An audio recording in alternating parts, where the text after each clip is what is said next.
আমাদের এবারের ঠিকানা হচ্ছে পলাশ বিথান ইকো হাট। আমরা পৌঁছে গেছি এখন এখানে। আমি আপনাদের রিসর্টটা দেখাচ্ছি, শুধু একটু দেখুন।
এই হচ্ছে আমাদের হাট, আমাদের আজকের ঠিকানা।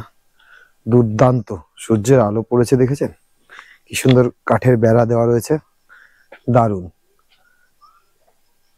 ডিজাইন করা। আর এই হচ্ছে রুম।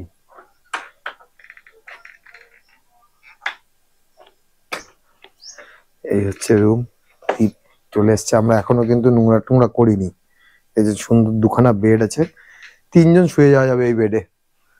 এখানে একটা কুলার রাখা আছে, একটা টিভি আছে, সেট টপ বক্স আছে, উপরে মাদুর দেওয়া। দারুণ দারুণ, একদম গ্রাম বাংলার একটা ঘর। দেয়ালে আলপনা আঁকা আছে, এপাশে জানলা, আর এদিকে একটা বেসিন আছে, দুটো আয়না রাখা আছে। টয়লেটটা দেখাই, এই হচ্ছে টয়লেট, বেশ বড় সড়ো, দেখুন। A1 গিজার আছে, এখানে ইয়ে আছে, দারুণ বেশ বড় সড়ো। এর উপরে মাদুর লাগানো, এই মাদুর লাগানো কনসেপ্টটা কিন্তু দারুণ। হ্যাঁ,